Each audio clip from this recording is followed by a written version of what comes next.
In the summer of 1914, as the gunpowder smoke of the First World War began to spread across Europe, Tsarist Russia was still a vast empire stretching from the Baltic Sea to the Pacific Ocean. Yet its sheer size could not conceal the deep fractures within its society: poverty, discontent, corruption, and a chronically backward economy. After decades of stagnation, Russia entered the war completely unprepared for a long and devastating conflict.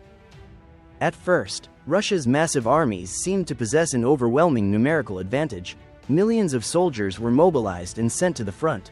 But poor equipment, a weak transportation system, and ineffective command turned the campaigns into a chain of disasters. The catastrophic defeats at Tannenberg and the Masurian Lakes left hundreds of thousands of Russian soldiers dead or captured. The confidence of the world's largest empire collapsed within weeks. Meanwhile, the home front descended into chaos. Cities that were already impoverished grew even more desperate. Food prices soared, and long bread lines stretched from dawn until dusk. Production stalled, inflation spread, and public trust in the government evaporated. In an attempt to reassert his authority, Tsar Nicholas II decided in 1915 to personally take command of the armed forces. But he was no outstanding military leader. His decision left the government in Petrograd in the hands of competing factions.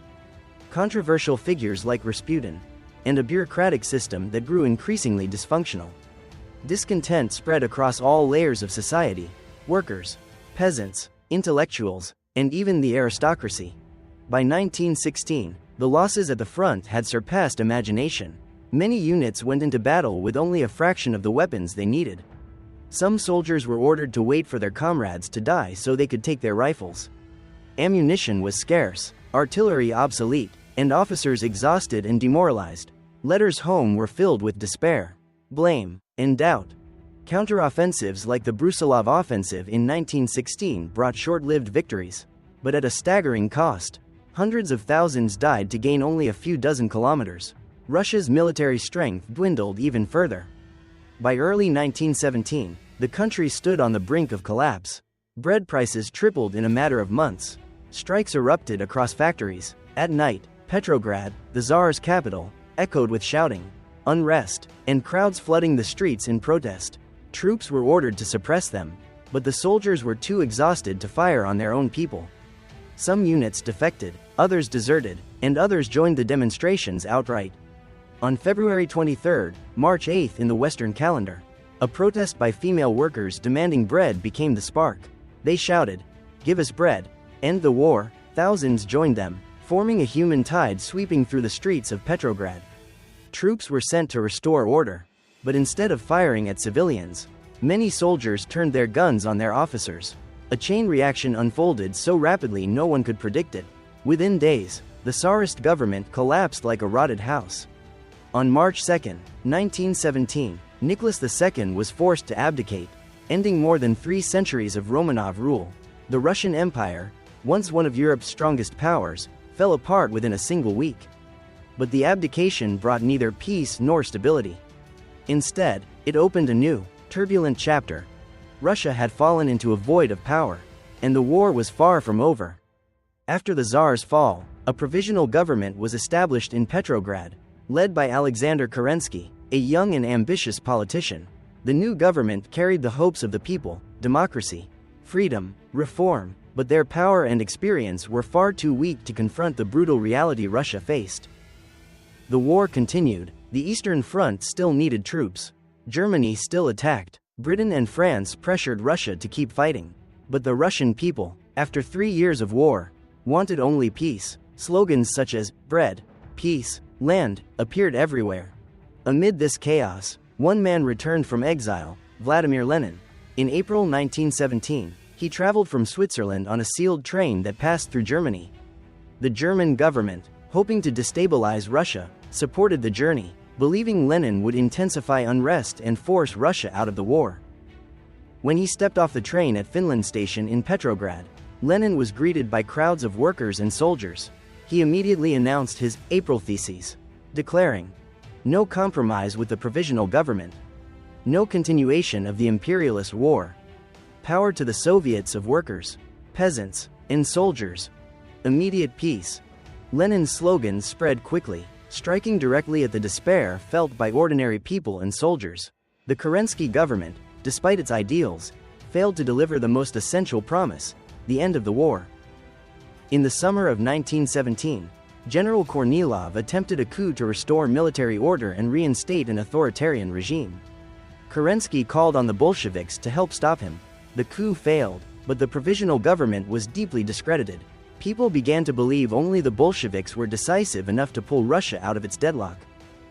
By autumn, the situation became irreparable. Famine spread, currency collapsed, the army disintegrated, whole divisions abandoned the front to return home.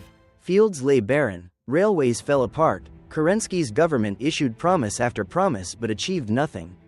On the night of October 25, November 7 in the Western calendar, the Bolsheviks acted. They seized key points across Petrograd, the post office, train stations, bridges, the power plant. Finally, they surrounded the Winter Palace, the seat of the provisional government. The assault was swift, far less bloody than later legends would claim. The provisional government was arrested. All transitional institutions were dissolved. A new government was formed, the Council of People's Commissars, led by Lenin. The very next day, Lenin issued a proclamation. Russia shall have peace, bread, and land. For the Russian people, it was the promise they had waited 3 years to hear. But to fulfill it, Russia had to accept a brutal price. Leave the war at any cost, even if it meant accepting the humiliating terms of a defeated nation. Just days after taking power, Lenin ordered peace negotiations with Germany and Austria-Hungary. He knew Russia was exhausted. Continuing the war meant total collapse. But the Bolsheviks were divided. Trotsky wanted to prolong talks, hoping revolution might spread across Europe. Many Russian generals considered withdrawal a betrayal. The Russian delegation arrived in Brest-Litovsk, a small town in modern-day Poland, to meet the German representatives. The early meetings were filled with distrust. Germany, holding the upper hand militarily, demanded harsh terms. Russia must surrender enormous territories: Poland, the Baltic states, Ukraine, and part of Belarus. This meant 1/3 of Russia's population and over a quarter of its farmland. Trotsky responded with a strange tactic, declaring no war, no peace, ending hostilities but refusing to sign a treaty. Germany answered in February 1918 with a massive offensive that pushed deep into Russian territory almost unopposed. Russian units nearly dissolved. Many abandoned their posts without firing a shot.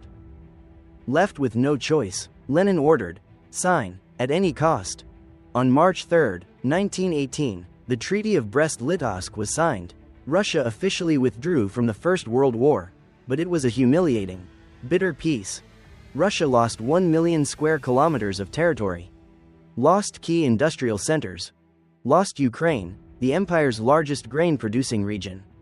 To Lenin, however, the treaty was essential for the new government's survival. Russia needed time to rebuild, consolidate power, and reorganize its economy. But the true cost extended far beyond maps and statistics.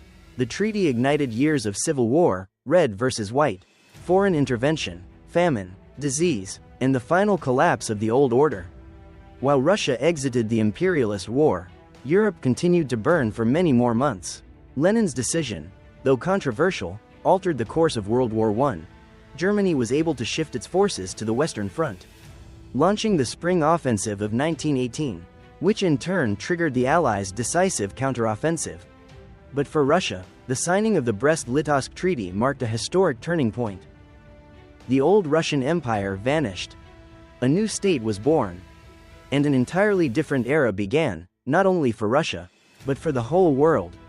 As the final pages of 1918 closed, the smoke of revolution, civil war, and global conflict still hung over Russia. Yet amid the chaos and brutality, the revolution had reshaped the fate of one of the world's largest nations. And across the battlefields of Europe, one truth echoed. Russia had left the war, altering the balance of World War I and altering the course of the 20th century.